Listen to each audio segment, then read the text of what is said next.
Hello everyone and welcome back to the Ambassadors of Gaming channel. I'm Ambassador Michael, and again I am going to narrate for Darrell some things that he would like to tell you about In Rays of the Light. So let's just go right to what he has to say. 2012 hit and PC got a walking simulator post-apocalyptic puzzle type game called The Light, developed by Sergei Noskov, a Russian developer hardly anyone will know, but another of his releases may be more recognized. That would be the cyberpunk-esque puzzle game, The Seventh Sector. Fast forward nearly a decade and his game has been remade and is on consoles and called In Rays of the Light. The PC version, which launched last year, was called The Light Remake. The plot? Well, let's take a look at the official description. There is only you, the abandoned remains of a former life, and the flourishing nature that feels great in the absence of man. This world is both gloomy and empty, but also incredibly beautiful. In Rays of the Light is an atmospheric author's parable about our place in this world, life and death. Explore a mysterious territory filled with a variety of details that reveal the story.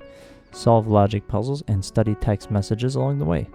The game features first-person meditative quests, a metaphorical philosophical story revealed in the study of details and surroundings, beautiful visuals, and a melodic soundtrack composed by Dmitry Nikolaev, 2 endings, a remake of the Light 2012 game. The story is picked up via notes left in the world, and it soon becomes evident the premise. You are literally flung in at the deep end with no clue, but left to figure it out and piece events out together on your own. Overall, how does it play? On the console, it's a better experience, and you'll find that it's optimized for current generation hardware. Yes, if you're on last generation hardware, you can play this version, play a version on PS4 or Xbox One, and it's fairly similar, though the lighting isn't nearly as good as compared to PS5 or Xbox Series X. The claim of the melodic soundtrack is accurate. It's enough to notice it and enough to not distract you. It really fits the isolation of the game, but at the same time not feel melancholy. We occasionally get a voiceover, which can be welcoming and unnerving.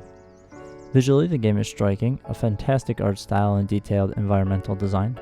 Naturally, it can get dark, and the idea of the game is to not stray in the light too much. Do dark basements and tunnels, and requires a little use of lighting is a challenge, but overall it works well in this game. Going through between the Xbox One X and the Series X, the newer hardware manages this far more effectively. Does it have any replayability? It has 2 endings and collectibles in the form of notes to tell the story. Some of these are needed to progress and some aren't. The puzzles aren't too complicated either. I've played the Xbox One version via backwards compatibility, and if you own that and get a Series X or S later, the native upgrade is discounted, but it's going to be under $10 to buy full price. I have also played it through on the native PS5 and Series X and S release, and visually, performance-wise, there's not really much difference between the systems. In fact, visually, all editions look fairly close in regards to the textures. I would recommend this game. If you like games like Nobody's Gonna Know the Rapture or Dear Esther, for example, then this may be the type of game for you. And as previously stated, all the footage here is from the Xbox Series X and S release. All the footage running here on the Xbox Series X. Well, there you go. Darrell has some interesting thoughts on this little title, and it being an upgrade and essentially a remake. It may be worth your time to check out if you're into these types of games. So I'll leave you with a few screenshots that Darrell has provided, and I'll see you all in the next one. Bye.